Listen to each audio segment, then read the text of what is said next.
In chapter 5, verse 8, you're all familiar with, take heed, your adversary, the devil, prowls around like a roaring lion, seeking someone to devour.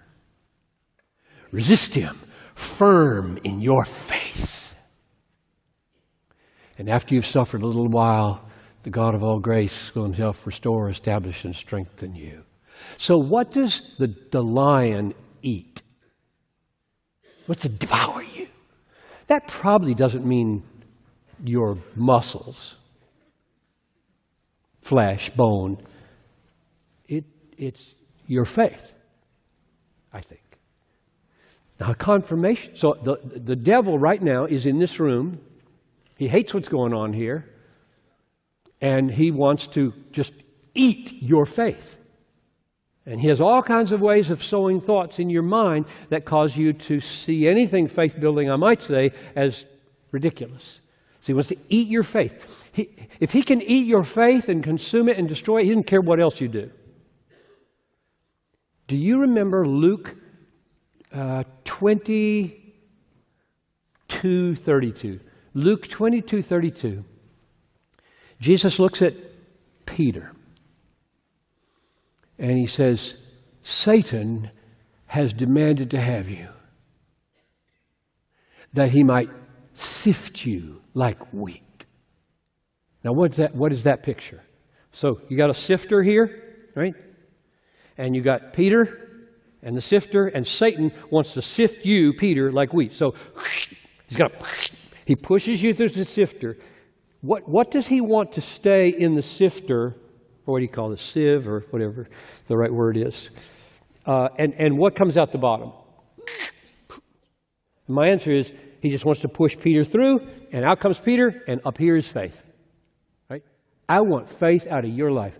Satan has demanded to have you. I think that's what he did with Job as well. Satan comes to God and says, let me just take him let me just wipe out his kids, and then he won't believe anymore. And that didn't work. Let me attack his body. And he said, well, but just don't kill him. So he diseases him, and that didn't work.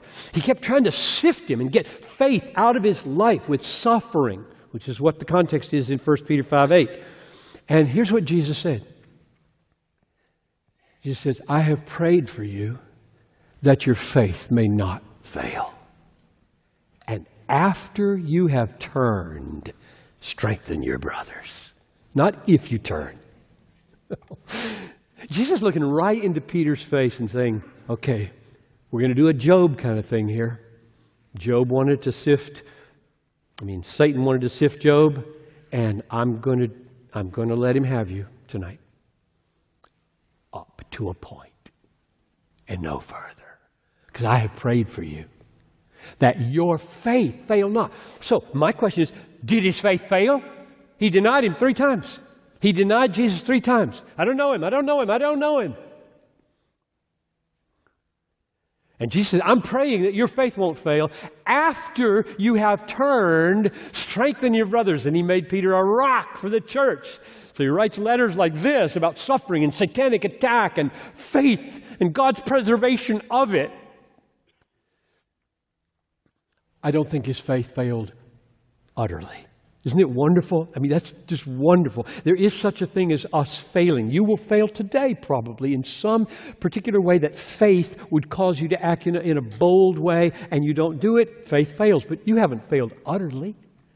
Jesus is praying for you. Romans 8. He is interceding for you at the right hand of God. And what is he asking God to do? He's asking him to do verse 5. By God's power, you are being guarded through the God-sustained, Jesus-sustained, Spirit-sustained faith for a salvation ready to be revealed. So that's my take on verse 5.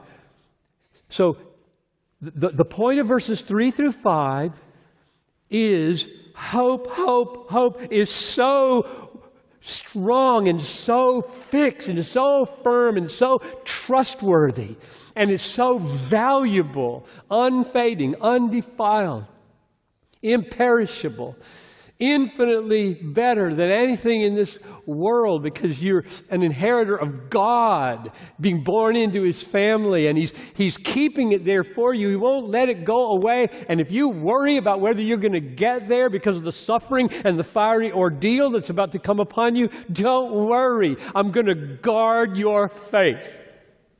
Wow. That's so encouraging to me. So why am I going to wake up a Christian tomorrow morning?